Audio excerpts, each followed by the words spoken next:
Ako si Justin J. Lasalam Mariscal, 16 years old. From Yap BT PRB, firefighter. Nakatira ako sa Barangay Tatalon, Masaraga Street. Kaya ako nag-volunteer kasi gusto ko makatulong sa mga tao, lalo na sa oras na sakuna at sa oras ng pangangailangan. Nag-volunteer ako kasi isa rin ito sa mga duty to God, duty to other, and duty to self. Kahit nauuna natin yung iba, napapaglingkuran natin ng Diyos ng and kahit hindi na natin mauna yung sarili natin, ayos lang. Ang mahalaga, nakakatulong tayo at mas natutuwa ang Panginoon sa atin. Ang pinakamagandang experience sa pagpa-fire volunteer is yung alarma sa port area and sa Road 10 Moriones.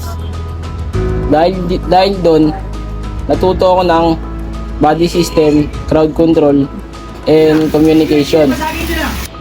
Nalulungkot ako dahil sa nangyaring trahedya, dahil nahawa ako sa mga nasunugan, and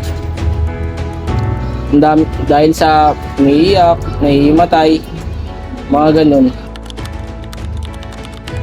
Ang may papayo ko sa gustong pumasok ng fire volunteer is lagi kayong sumunod sa mga officer. Huwag kayong sumay sa utos. Officer man o hindi, sundin nyo. Kasi lahat naman yun may kabuluhan. Kung mali man ang pag-utos sa'yo, may may dapat kayong itama. And ang may papayo ko rin sa inyo is pag pumasok kayo, huwag kayong magmamayabang sa mga bago. Lagi nyo sundin yung yung mga pinag-utos ng kahit sabihin yung bago sila, meron pa rin silang may tutulong. Kasi malay nyo, matagal na pala silang volunteer, tapos lumipat lang ng brigada sa inyo kasi mas okay yung brigada nyo. Di porket mas matagal na kayo, huwag nyo ipagmalaki na alam nyo. Kasi malay nyo, mas may alam pala sa inyo yung baguhan. Ganun. Nababalanse ko ang oras sa pag-aaral. Sa umaga, papasok ako. Pag-uwi ko, nagtatrabaho ako. Pag-uwi ko, maglilinis ako sa bahay. Like, maglalaba, maghuhugas ng pinggan, magwawalis, at kung ano pa yung dapat na gawin sa bahay. Pagkatapos nun, pag wala na akong ginagawa, tsaka na ako pumupunta rito, duty.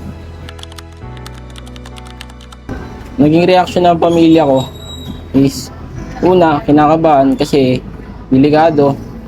Pero nung katagalan, naging okay din. And okay din sa ibang pamilya ko kasi alam naman nila, kasama ko yung tito ko na isa sa pag-fire volunteer. And hindi na sila nagalit, mas naging supportado lang sila.